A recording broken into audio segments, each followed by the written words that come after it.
पूर्वी दिल्ली नगर निगम की मासिक बैठक शुक्रवार को एक बार फिर हंगामे की भेंट चढ़ गई। सदन की बैठक में उस समय हंगामा खड़ा हो गया जब विपक्ष के नेता मनोज त्यागी ने मनोनीत पार्षद के पति और जेठ पर टिप्पणी करते हुए आरोप लगाए कि रजनी पांडे के पति और जेठ इलाके में अवैध निर्माण के नाम पर मोटी रकम वसूल रहे हैं, जिसके चलते सदन में दोनों पक्षों में नारेबाजी होने लगी और सदन की बैठक हंगामे की भेंट चढ़ गई। पेश है हमारी ये रिपोर्ट।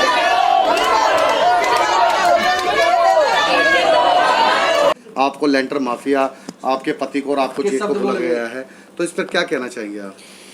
देखिए, केजरीवाल का तो काम ही यही है झूठ बोलना, और इनके पार्षद जो नॉमिनी पार्षद हैं ये सब वार्ड में आके पार्षद हम लोग दिन रात काम करते हैं, हमारे काम को ना देखते हुए ये उल्टा हम पे भ्रष्टाचार का आरोप लगाते हैं। अभी मेरे ही न्यू अशोक नगर स्कूल में आपने देखा होगा राशन घोटाले का था, जो इनके विधायक ने राशन को टेम्पो में भरा और वो स्कूल बाहर गया, जब पकड़ा गया तो वापस वो राशन को अंदर स्कूल के अंदर करा गया। तब ये लोग कहाँ थे? और ये हम पे आरोप लगाते, पहले अपने को तो देखे कि हर चीज में तुम कभी कुछ लेके आम आदमी पार्टी के सिर्फ आरोपी लगाने के लिए पैदा होते हैं। अपने को तो ये देखते नहीं कि कितनी भ्रष्ट सरकार है। इनके राशन घोटाले, जल बोर्ड घोटाले, आप इनसे पूछिए ना जाके। कि कल मैं एक मीटिंग में बैठी थी तो मेरे पास एक कॉल आता है कि डायरेक्ट उन्होंने एक ही शब्द बोला कि मैडम जी मुझे पांडे तंग कर रहा है। तो मैंने उनको कहा ठीक है भैया आप ऑफिस पे आ जाइए, बैठ के बात करते हैं। तो ये करीब शाम की बात रही होंगी, तो वो ऑफिस पे आए। उन्होंने मुझे अपनी परेशानी बताई कि मैडम जी मैं बहुत गरीब आदमी हूँ, मैं अपना 47 गज का एक प्लॉट बना रहा हूँ और मेरा खोड़ा में एक प्लॉट था एक छोटा सा, मैंने वो प्लॉट बेच के मैं ये बना रहा हूँ। उसमें भी बना भी क्यों रहा था कि जो मेरा मकान था ऑलरेडी वो पूरी तरह से डैमेज हो गया था, छत चूरी थी, प्लास्टर उसमें से हट रहा था, इसलिए मेरी मजबूरी हो गई थी। अगर मैं उसको नहीं बनाता तो वो दब जाता या टूट जाता, कि मैंने वो बना लिया। अभी उसने जो है 2-3 लेंटर उसने डाल दिए हैं, लेकिन ये मेरे पास कोई आदमी आया कि भाई ये जो है जो यहाँ के पार्षद हैं वो आपसे कि उनसे आप सेटिंग कर लो, और इतना जो उन्होंने कुछ लमसम अमाउंट बताया कि पर लेंटर पे 50,000 60,000 रुपये आपको उनको देना है, उनसे बात कर लो। जब उसने माना कि जी मैं गरीब आदमी हूँ, मैं एक पैसा नहीं दे सकता, मैंने एक छोटा सा अपना प्लॉट बेच के मैं ये मकान बना रहा हूँ, तो मैं कैसे दे सकता हूँ? ऐसे तो कई लाख मुझे यहाँ देने पड़ जाएंगे। तो उन्होंने उसकी नहीं सुनी, उसने वो मिलने नहीं गया। जब वो मिलने नहीं गया उसने उनकी बात नहीं मानी, पैसा नहीं दिया, वो उसके घर के आगे नोटिस लगा गए। मैं कल खुद देख के आई, वहाँ पर नोटिस लगा हुआ है। तो आज हमारा हाउस था, वो हाउस से पहले वो आदमी यहाँ पे आया था, हमारे LOPG के पास आया था, तो उन्होंने उस मुद्दे को उठाया कि भाई देखिए इतना भ्रष्टाचार वहाँ पे चल रहा है।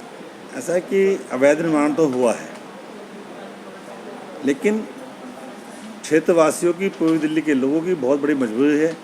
हमारे यहाँ 80% इलाका ऐसा है जहाँ पे नक्शा पास नहीं होता। 25 गज, 20 गज, 30 गज जिन लोगों ने मकान बना चुके हैं, जो मकानों के अंदर चले गए हैं, उनको राहत मिले, उनका बिजली पानी का कनेक्शन लग जाए, इसलिए हम ये प्रस्ताव लेके आए थे।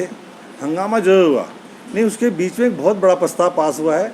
ये पूर्वी दिल्ली जनता के लाखों लाख लोगों को फ़ायदा देगा, उनको राहत मिलेगी। और जब प्रस्ताव पूरी तरह बन जाएगा और उसको लोगों को राहत मिलनी चालू हो जाएगी, तो लोग कहेंगे कि बहुत बड़ा काम हुआ, कि भ्रष्टाचारी कोई भी अधिकारी को हम सहन नहीं करेंगे। और ये मैंने संदेश दिया है उनको कि जितने भ्रष्ट अधिकारी हैं उनको या तो हटा दें, नहीं तो हमें मजबूर होना पड़ेगा, ज़बरदस्ती करनी पड़ेगी। हमने उनको समय भी दिया है, पहले भी कहा है, फिर कहा है कि इनको जल्दी से यहाँ से हटा दें, लेकिन हटाने से पहले उनकी जिम्मेदारी आज तक की तय हो। जो गलत काम उन्होंने किए हैं उसकी सज़ा उनको मिलनी चाहिए। हटाने का मतलब ये नहीं कि सज़ा माफ़ हो जाए, जिन लोगों ने गलत काम किया उनको धगाई को सज़ा मिलनी चाहिए। अगर पार्षद ही कोई आपके ऑडियो वीडियो कुछ है तो मुझे पता है, हम भी पार्टी में आगे संज्ञान में लेके आएंगे। लेकिन किसी के लिए कह देना मात्र से नहीं होता। अगर हमारा कोई पार्षद जाके उनके जो 17 पार्षद हैं, 16 पार्षद जो विपक्ष के पास, उनके नाम ले दें, क्या अच्छा लगता है? किसी पे झूठे आरोप लगाना ठीक नहीं है। बिना साक्ष्य के आरोप लगाना ठीक नहीं है। उसका जेट क्या होता है? क्या पार्षद ने ऐसा किया क्या? पार्षद के खिलाफ कुछ है क्या? कुछ सबूत है क्या? ये बिल्कुल गलत है। उनको वैद्य बाबूराम वर्मा, 15 सालों का इलाज का भरोसा। हमारे यहाँ आयुर्वेदिक औषधियों के द्वारा सभी बीमारियों का सुविधाजनक इलाज किया जाता है, जैसे खांसी, सांस, दमा, बुखार, टाइफाइड, मलेरिया, पीलिया, बवासीर, शुगर, हेपेटाइटिस, खूनी बवासीर, पिरमे, सर्पदोष, लघु शंका आदि का इलाज आयुर्वेदिक पद्धति द्वारा किया जाता है। इसके अलावा सभी बीमारियों की जांच भी तसल्ली बख्श की जाती है, जैसे अल्ट्रासाउंड, एक्सरे, ईसीजी, रक्त, मलमूत्र, वीर्य की जांच इत्यादि।